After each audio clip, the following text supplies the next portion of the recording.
Bienvenidos a su espacio nuevamente de Proyecto Orión. Esta es la séptima clase y hoy vamos a hablar un tema bastante pedido y es Yahvé, el gran incógnito personaje del cual se ha dado demasiadas teorías. Y vamos a darle un poquito de forma desde los orígenes de este Elohim o de este Dios, que para muchos es el Dios verdadero, para otros es el Dios de los judíos, para otros es un demiurgo, para otros es un Dios falso. Es decir, hay demasiadas cosas alrededor de Yahvé y todo es por algo, todo viene por una razón de ser.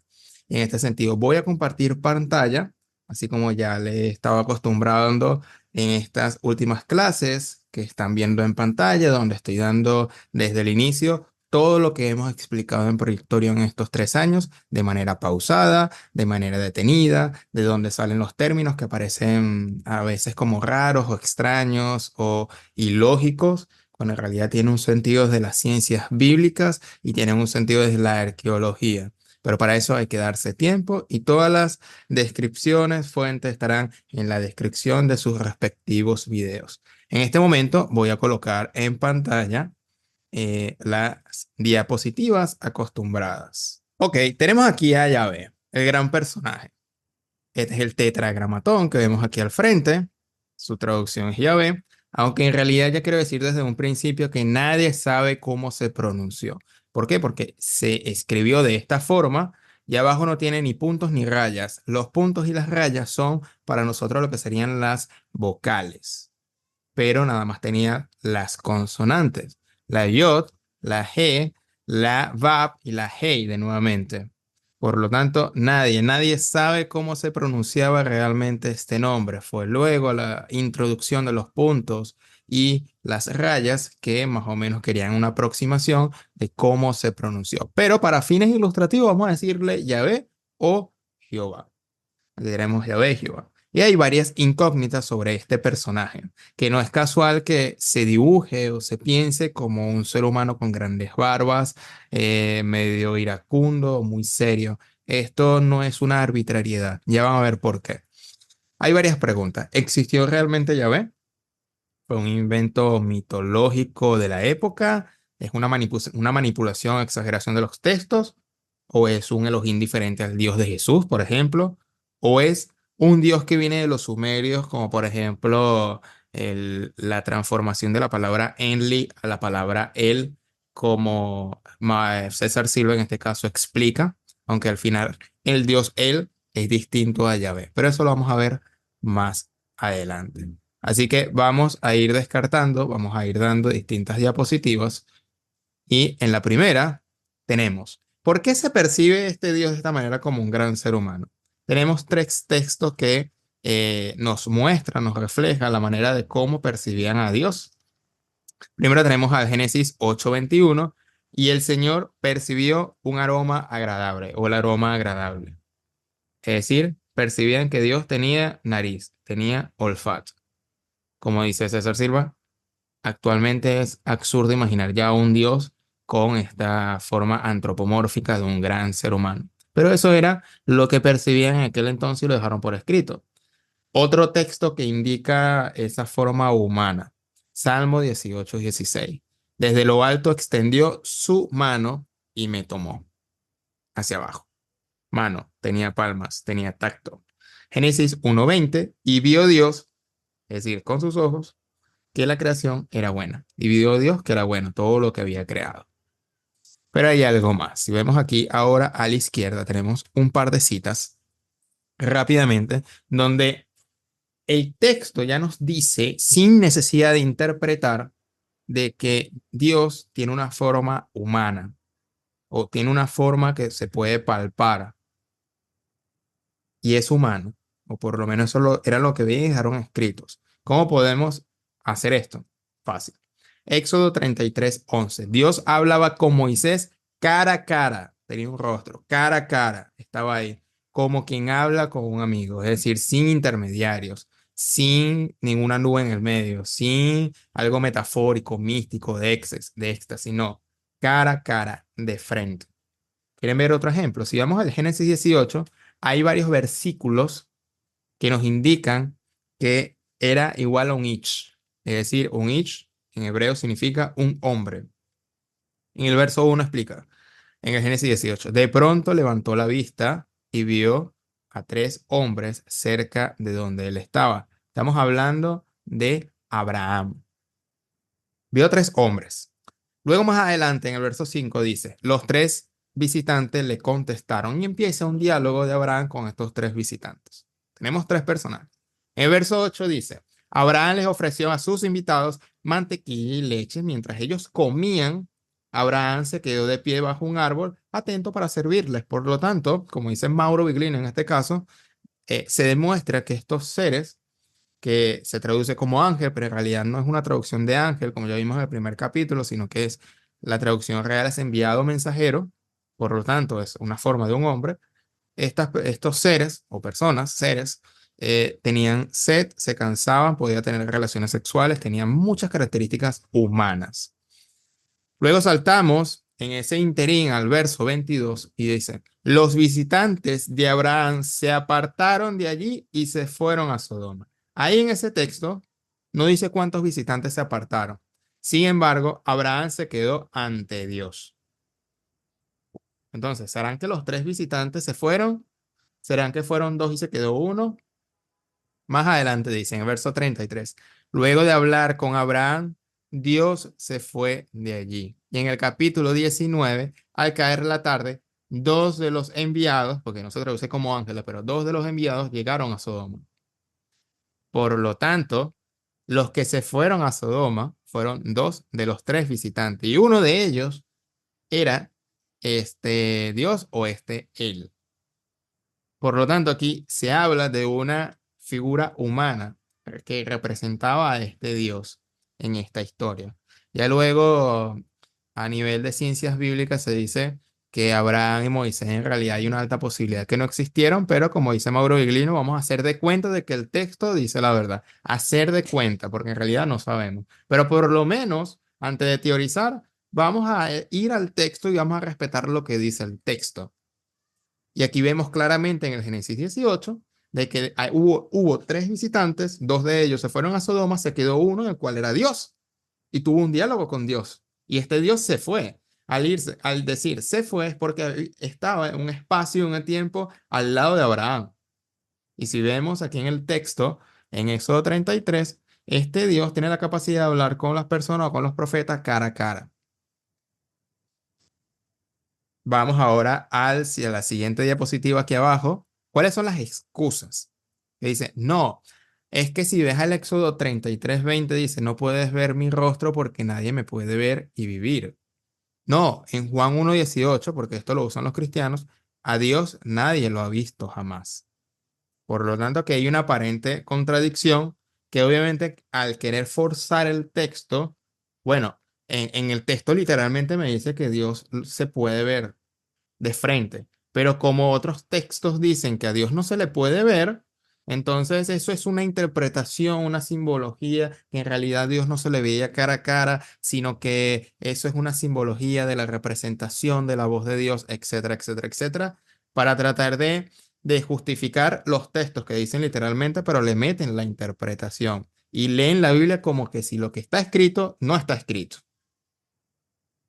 Entonces, claro, el Éxodo es un libro después del Génesis, y ni hablar del Evangelio de Juan, que es un libro en el siglo I, siglo II, que ya esto no tiene nada que ver con la mentalidad del hebreo, de los judíos, en este caso una judea politeísta, enoteísta, monolátrica, que consideraban a muchos dioses. Si no se considera esto, obviamente se va a pensar que la Biblia fue escrita en una línea recta. Entonces, claro, estas son las excusas. Vamos a seguir adelante en la diapositiva y antes de entrar en el análisis de Yahvé, vamos a ver de dónde salió Yahvé. Vemos aquí en pantalla, y voy a leer, esto va a estar en las descripciones, los links de cada una de estas fuentes. Esto es Wikipedia y dice, no hay casi acuerdo en los orígenes y significados del nombre de Yahvé, mucho menos en su correcto significado, y que no hay más mención que entre los israelitas. Los israelitas fueron originalmente semitas y Yahvé no parece haber integrado el panteón cananeo. El líder del panteón cananeo era él. Fíjense que ya aquí hay una distinción que el Dios Él, como ya vimos en el video de el Salmo 82 y la Asamblea de los Dioses, el Dios Él es una cosa, Yahvé es otra. Y aquí te lo está diciendo en Wikipedia. Y una teoría sostiene que la palabra Yahvé está basada en la raíz hebrea HYH, que significa causa para existir. Bueno, aquí habla un poquito ya en otro idioma y el significado es el quien crea las huestes, que se refiere a las huestes celestial que acompaña a él mientras marcha al costado de las huestes de Israel. ¿De dónde más o menos surge este Dios? De los Adomitas o de Adón. No es originalmente de Israel, no surgió de repente. Yahvé pertenecía a un panteón de dioses que luego Israel o los judíos iniciales lo optaron como suyo, como su Dios.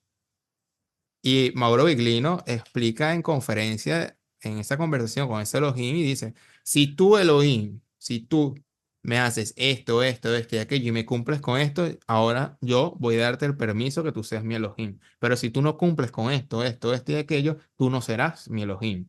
Es decir, el hombre tenía la capacidad de seleccionar sus Elohim, sus dioses. Aquí vemos más abajo, en la Wikipedia, dice, hay consenso entre los estudiosos que el culto a Yahvé ya existía a comienzos de la Edad de Hierro e incluso puede rastrearse en la Edad de Bronce.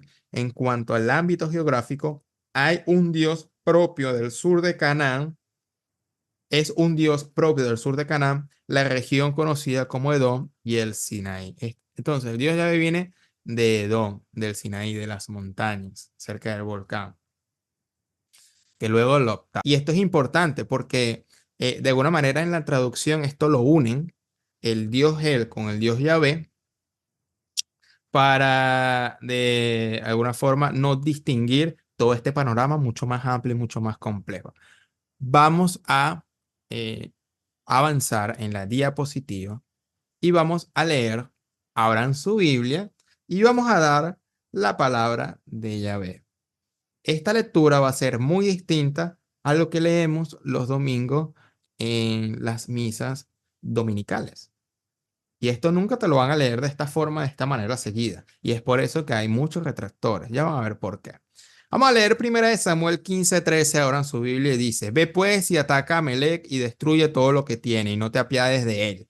Mata a hombres, a mujeres, a niños, hasta a los de pecho, es decir, los chiquitos de 1 año de meses, a vacas y a ovejas, a camellos y a asnos. Es decir, ni los animales tuvieron perdón de Dios o de Yahvé.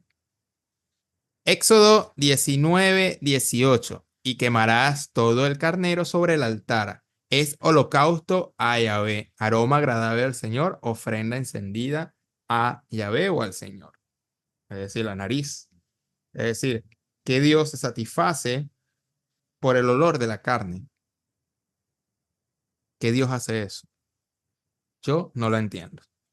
Deuteronomio 21:18. Leemos. Si un hombre tiene un hijo terco y rebelde que no obedece a su padre ni a su madre, cuando lo castiga, ni aun así le hace caso, en el verso 19 leemos, el padre y la madre lo tomará y lo llevará afuera a los ancianos de la ciudad, a la puerta de la ciudad, de su ciudad natal. Y dirán a los ancianos de la ciudad, este hijo nuestro es terco y rebelde, no nos obedece, es glotón y borracho. Entonces todos los hombres de la ciudad lo apedrarán hasta que muera. Así quitarás el mal de en medio de ti y de todo Israel oirá esto y te temerá. Es decir, esa forma de acercar a Dios al pueblo es mediante el temor, mediante el miedo, mediante la culpa, ¿sabes? Es, es impresionante. En vez de decir, no, reprende a tu hijo y hazlo caer en cuenta que hizo mal, no. Si es rebelde y si es terco, mátalo, extermínalo. Eso está en la Biblia, eso no está en el Corán. Luego aquí es impresionante porque, ok, de repente un hijo rebelde y todo lo demás, y se merecía castigo, entre comillas. Pero vamos a un extremo mucho más allá, números 15, 32, 36. Estando los hijos de Israel en el desierto, hallaron un hombre que recogía leña el día sábado, el Shabbat, que era el día del reposo, que recogía leña, y los que la hallaron recogiendo leña lo trajeron a Moisés y a Aarón y toda la congregación, y lo pusieron en la cárcel. porque no estaba declarado que se le debía hacer, es decir, no sabían qué iban a hacer con el pobre hombre. Y Yahvé dijo a Moisés, ya después vamos a ver lo que, y Yahvé dijo, y Dios me dijo, y yo oí la voz de Dios, eso lo vamos a ver más adelante, ¿qué pasa con eso? Y Yahvé dijo, irreversiblemente que muera aquel hombre, apedréalo toda la congregación fuera del campamento. Entonces lo sacó la congregación fuera del campamento y lo apedrearon. Y murió como Yahvé mandó a Moisés. Es decir, no puedes recoger leña el sábado porque Yahvé te extermina. Salmos 2:9. Tú los quebrantarás con vara de hierro, lo desmenuzarás con vaso de alfarero. Tenemos aquí Números 24:8. Devorará a las naciones que son sus adversarios. Las naciones adversarias los devorará y desmenuzará sus huesos y los traspasará con sus saetas. Aquí no habla del perdón de Dios en ninguna parte. Salmo 52:5. Pero Dios te destruirá para siempre, te arrebatará y te arrancará de tu tienda y te desarraigará de la tierra de los vivientes. Esto no es el Corán, esto no es el Islam, esto está en el Viejo Testamento o en la Torá o Tanaj. Aquí hay un texto y lo puse en rojo que dice lo siguiente. Levítico 19:18. No te vengarás ni guardarás rencor a los hijos de tu pueblo, sino amarás a tu prójimo como a ti mismo. Yo digo, o yo, Jehová. Entonces tú dices, si hay que amar al prójimo porque Yahvé manda a exterminar y manda a saquear y manda a arrebatar las vírgenes para su pueblo.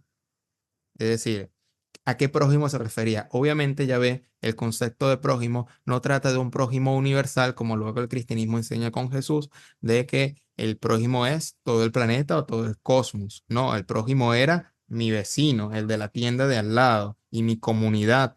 Pero al prójimo no se le puede robar la esposa, ya que respetarle sus bienes, es decir, a mi vecino. Pero a la nación enemiga, ahí sí tenemos la libertad total de exterminar y no dejar a nadie vivo. Esto era lo que enseñaba Yahvé. Entonces, es un concepto muy distinto a lo que creemos hoy en día. Vemos más adelante, aquí en la otra diapositiva, y aquí entra un concepto o una idea donde para las personas que creen que la Biblia es infalible o la Biblia está escrita de una forma lineal del Génesis al Apocalipsis. El profeta Jeremías, en Jeremías 8:8, demanda el hecho de que los escribas metieron la mano en los textos para hacer decir a Yahvé o a Dios cosas que en realidad no son ideas de Dios, sino ideas de hombre. Eso lo podemos leer en Jeremías 8:8 en la denuncia que dice, ¿cómo pueden decir o cómo decís que nosotros somos sabios y la ley del Señor está con nosotros? Cuando he aquí, dice Jeremías, la han cambiado en mentira la pluma mentirosa de los escribas. Es decir, los escribas con su pluma han realizado mentiras en los textos y Jeremías lo demanda en este texto. Por lo tanto, hay que ir a preguntarle a un pastor o a un ministro cuáles son los textos en la Torá, en la Biblia, que Jeremías demandaba. Es decir, o la Biblia es infalible, como dice César Silva en su video, que lo voy a poner en la descripción, o Jeremías miente, una de dos. Por lo tanto, no se sabe o no saben explicar cuáles son los textos que realmente manipularon porque tienen la idea en la mente de que la Biblia de Génesis al Apocalipsis es completamente infalible. A partir de Jeremías 8:8, aquí podemos llegar ahora a una distinción de que quizás, tal vez, puede ser, es altamente probable que en realidad sean acciones de hombres o la pluma mentirosa de los escribas que hicieron hacer ver a este Dios vengativo, etcétera, como una característica, cuando en realidad son intenciones de hombres que usaron a Dios a su conveniencia. Esto lo podemos ver en este ejemplo que voy a retomar, porque en casi todos los textos tenemos estas cuatro características. Cuando dice, Dios me dijo tal cosa y el Señor entregó tal cosa. y he oído la voz de Dios, tal cosa. Así ha dicho el Señor, tal cosa.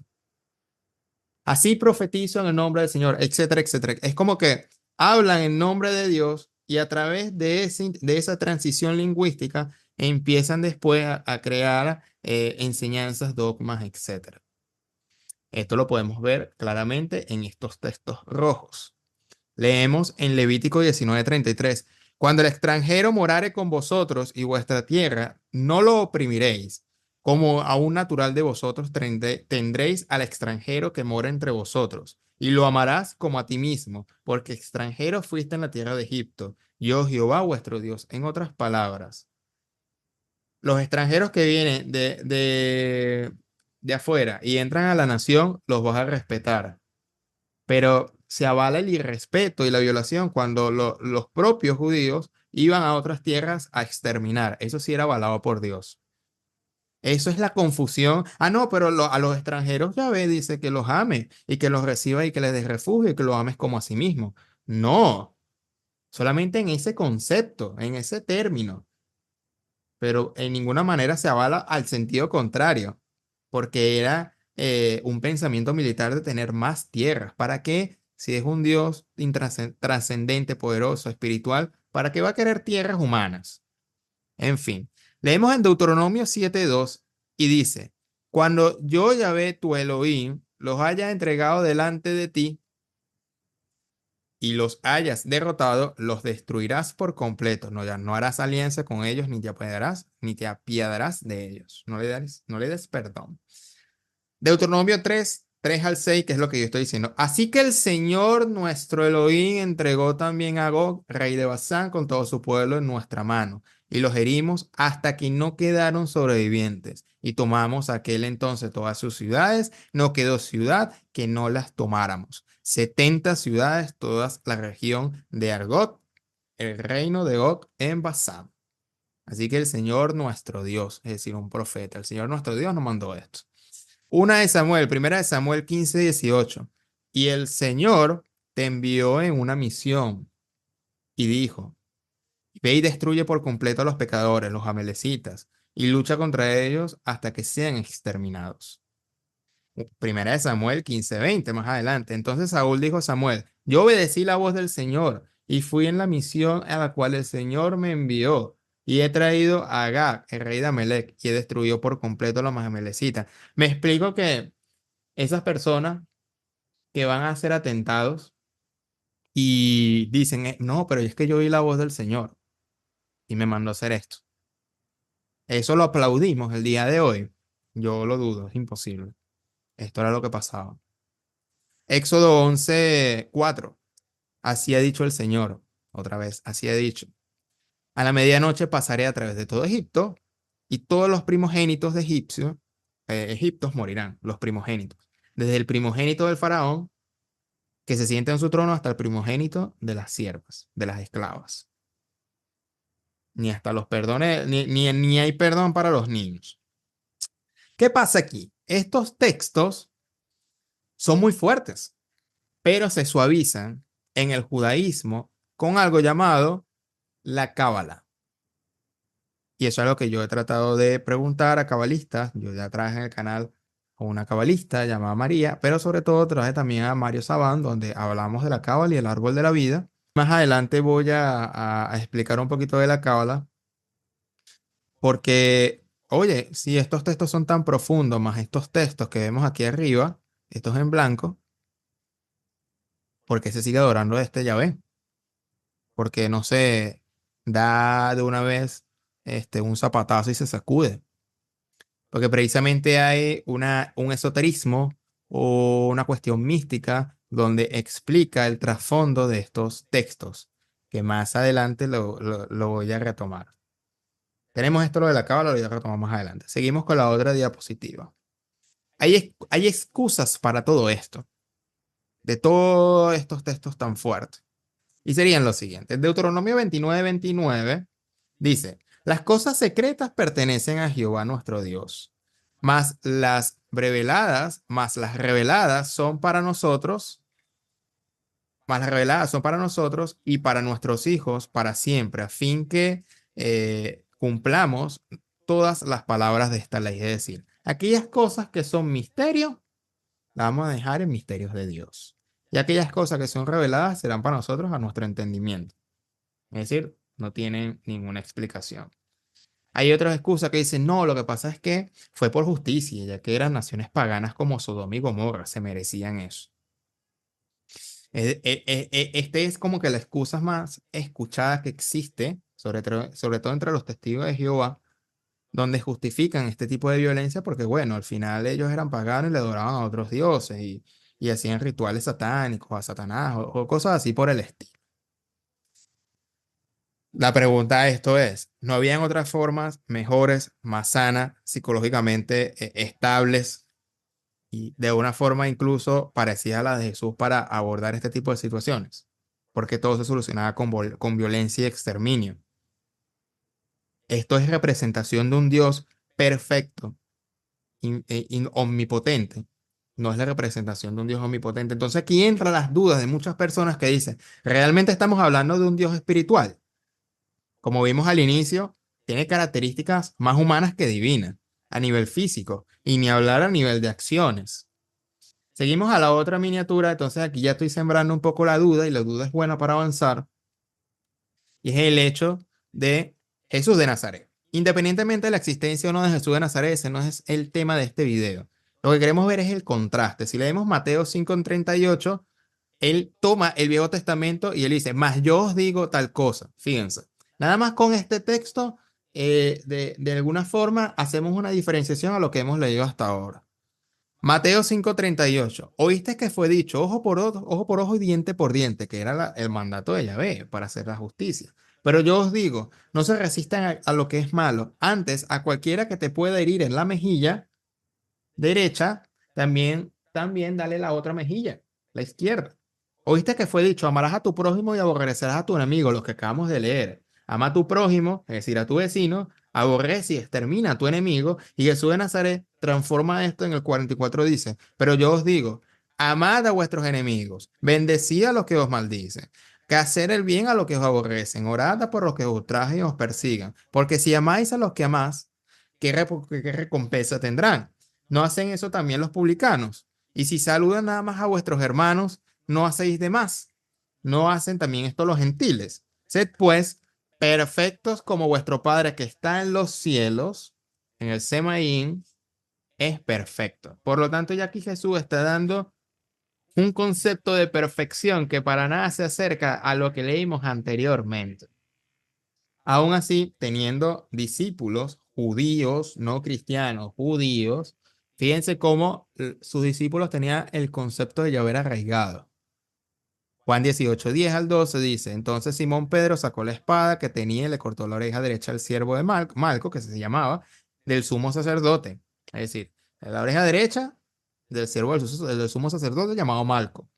Y Jesús le dijo, que no lo puso aquí, pero le dijo, pon otra vez, regresa tu espada, recógela, porque el que ataca por la espada, muere por la espada.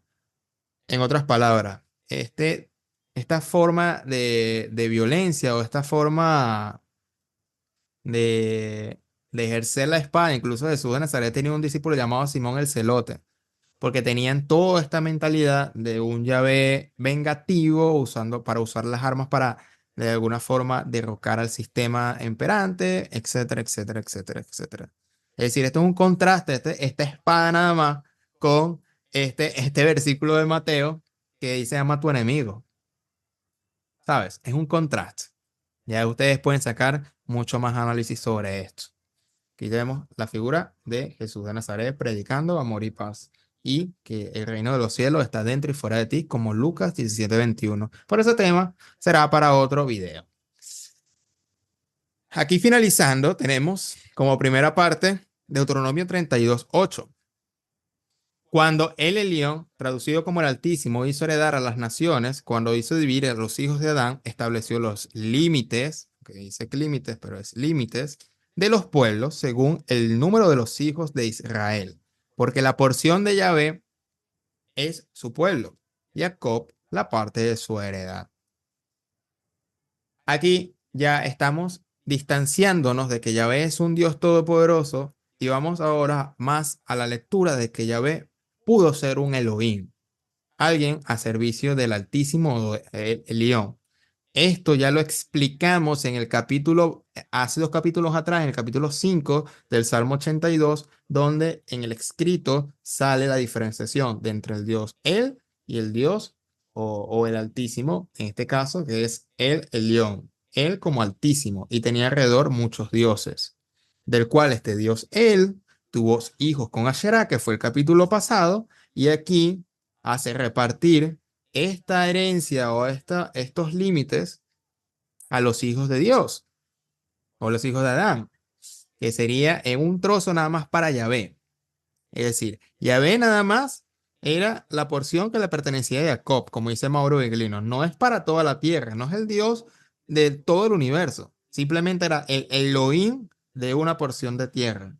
Cuando el Altísimo tenía 70 hijos, tenía muchos Elohim, muchos dioses, y eso se ve en la lucha que tenía Yahvé con Milcom, Camosh y demás dioses.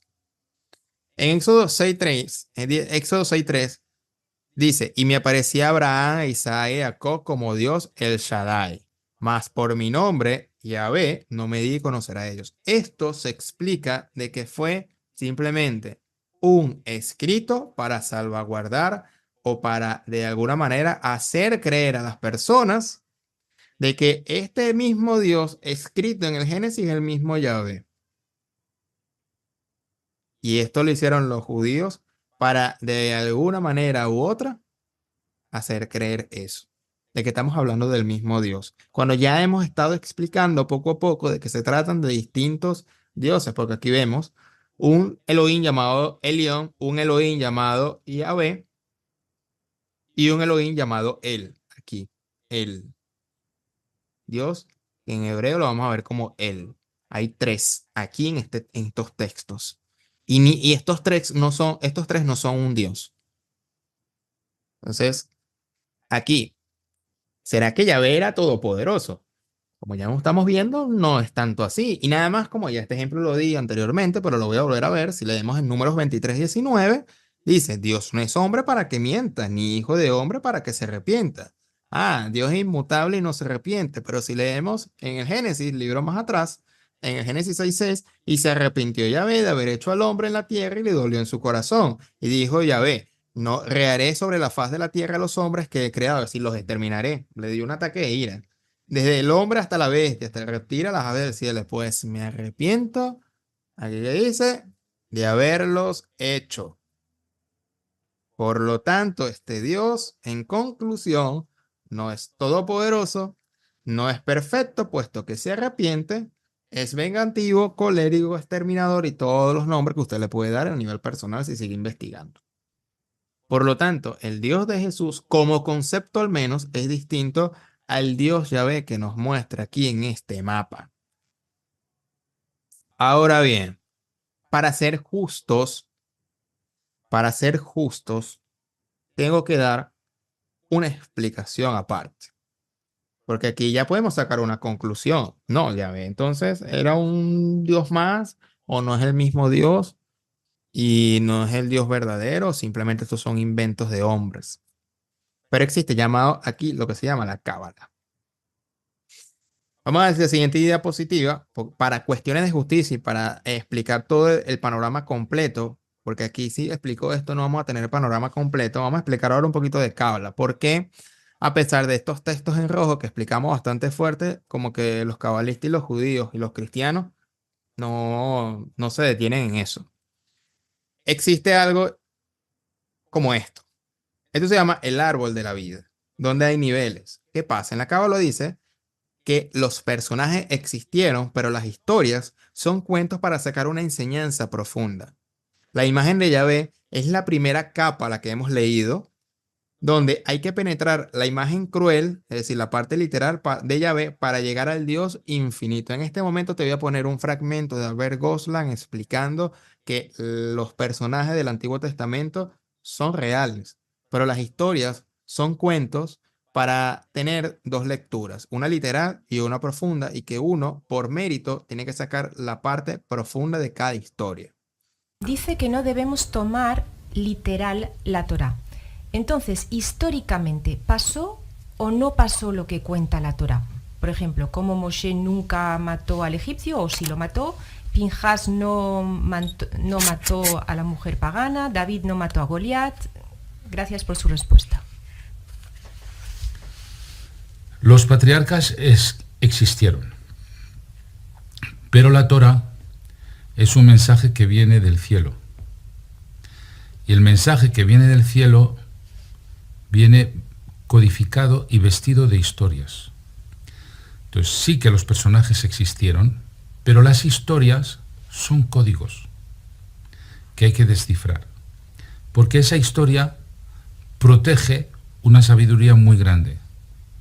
Igual que la cáscara de un plátano protege el plátano, la cáscara de una naranja protege el jugo de la naranja, el zumo de la naranja. Pues las historias protegen una sabiduría que no se puede poner encima de la mesa sin una preparación. Entonces, ¿que existieron los personajes? Sí.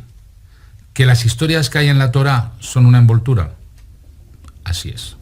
Este video ya lo había compartido anteriormente en estas clases, pero lo quiero volver a retomar. A causa de eso, entonces ellos explican que hay un infinito. Voy a hacer un resumen muy general de la Cábala, pero más adelante voy a tocar Cábala, dentro de 20 capítulos o algo así. Tenemos el infinito y tenemos la estrella de David. Esta estrella de David se explica, según Albert Goslan, que es el mundo espiritual, una estrella, y el mundo material. Son los dos estómagos que hay que alimentar. Y en el centro está el tetragramatón, que sería Yahvé. Yahvé sería una energía. Ya no sería ese Dios cruel, sino que en su profundidad es una energía que está en las zonas altas del mundo espiritual, en la zona del infinito. Tenemos el árbol de la vida, que este sería, por lo tanto, un mapa.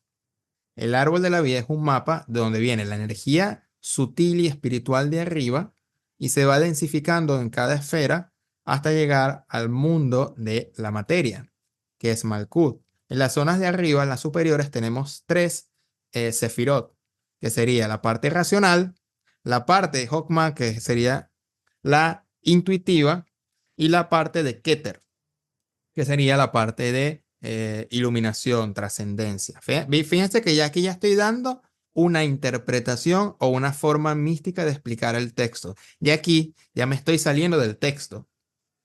Y lo estoy haciendo a propósito para que se den cuenta del por qué todo eso que te acabo de leer al inicio, en la primera parte de este video, al ver toda esta explicación ahora van a entender por qué ya no le prestan atención tanto a la parte literal, sino que se va directamente a la parte mística. Entonces tenemos Binah, que es la parte racional de esta esfera. Tenemos Hokmah, que tenemos la parte intuitiva, la parte emocional, la parte de las señales. Y al unir esto en esta esfera verde que vemos aquí, que sería el conocimiento secreto de la experiencia, entramos a una conexión directa con Dios dentro de nuestro. Sin necesidad de una iglesia, sin necesidad de un líder, de un ministro. Ya son mundos de la intuición.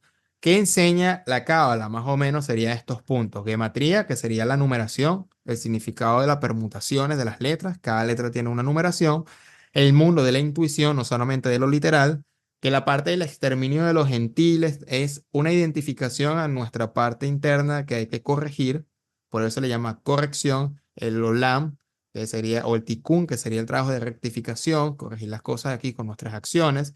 Tenemos las meditaciones cabalísticas con las letras, tenemos el árbol de la vida, tenemos el Sod, que serían esa última interpretación que hay que trascender esas capas de lo literal.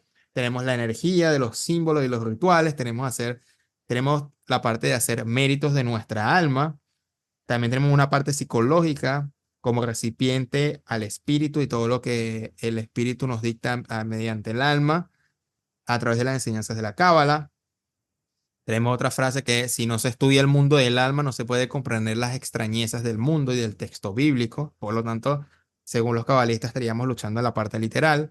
Tenemos una conciencia cósmica que ya no es literal. Ya esta lectura es algo cósmico, algo interpretativo, algo más allá que se sale del texto automáticamente. Los cabalistas tienen el Zohar, pero eso es otra explicación. Hay tres tipos de alma. Fíjense que aquí tiene la Ruach, el Nefesh y la Neshama, donde el Ruach, en lo literal, Mauro Bililino habla que esto es básicamente una nave, un sitio de transporte, que la palabra espíritu no tiene que ver una connotación espiritual, sino que es básicamente un objeto que flota y se transporta. Y aquí y hay una interpretación más de alma, un nivel del cuerpo, el ruach, el alma del cuerpo, de los sentimientos. Nefesh, Neshama y otros niveles más que no van al caso para este video. Por último, tenemos algo llamado Olam Atzilut y Olam Asiá. Olam Asiá sería el mundo de la materia y Olam Atzilut sería el mundo del espíritu. Y tenemos todo este mapa distinto. Y tenemos, ¡pam!, la división. Esta división que ves aquí, donde tenemos lo literal, lo que te acabo de leer, y tenemos lo interpretativo, intuición, secreto, iniciación, arquetipos. Es por esto que si vemos cabalistas como Albert Goslan o Mario Saban, Albert Goslan sería como la escuela de Shammai, la escuela más ortodoxa que es más fiel al texto, más fiel a no hacer tantas variantes.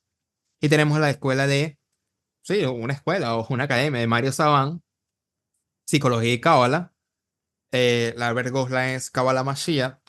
A Mario Saban ya lo traímos aquí al canal. En ese caso. En el análisis que tú realizas, habría que poner en suspenso 2 o 3 palabras, sobre todo lo que tú has dicho, la incertidumbre del futuro, ¿no? Bien, ok. ¿Qué es la incertidumbre del futuro? Yo tengo mucha certidumbre en el futuro, Muy bien. porque aunque yo no conozca el futuro, yo todo lo que estoy haciendo tiene relación con el proyecto de mi vida. Por lo tanto, el futuro va a estar en relación al proyecto de mi vida. ¿Van a aparecer hechos que yo no preveía en mi vida? Claro que sí, porque yo no soy un profeta para saber todos los hechos que van a suceder en mi vida. Pero todos los hechos que van a suceder en mi vida los voy a encajar en mi proyecto. Si yo tengo la capacidad de que todos los hechos yo ya aprendí a encajarlos en mi proyecto, ¿dónde está la incertidumbre? No hay ninguna incertidumbre aquí. El que tiene una incertidumbre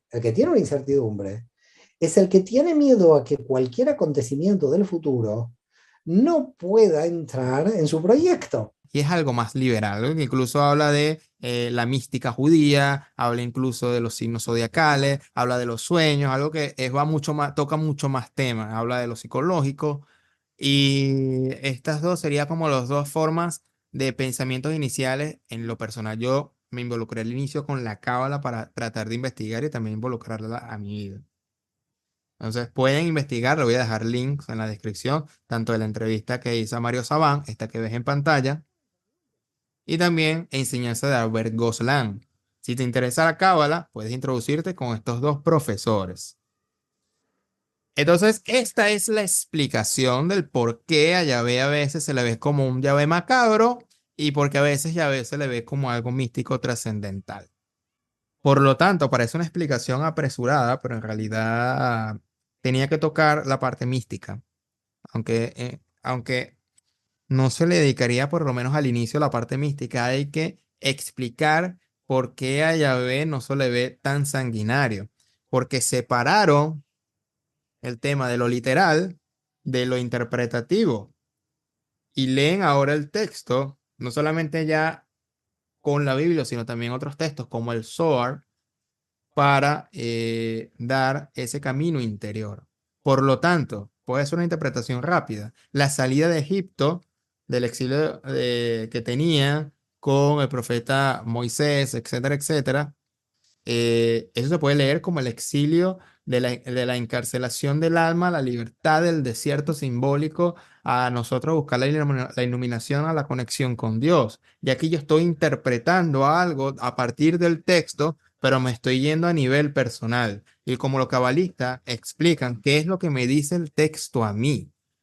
Ya no es qué es lo que dice el texto nada más, como medio de historia, sino que ahora, a modo de interpretación profunda, nos salimos del texto y nos vamos ahora a cómo aplico ese texto para mi vida. Por lo tanto, ya no sería exterminar a todo el pueblo o ir a un pueblo enemigo o una religión distinta, pues sería lo literal, sino cómo exterminar nuestros defectos interiores para un avance. Aquí queda la pregunta, ¿será cierto? ¿Será falso? ¿Será falso? ¿Es así? ¿No es así? ¿Cómo prefieres? ¿Ir a lo literal o abordar lo interpretativo? ¿O esto parece completamente un cuento para tapar las partes crudas de lo literal.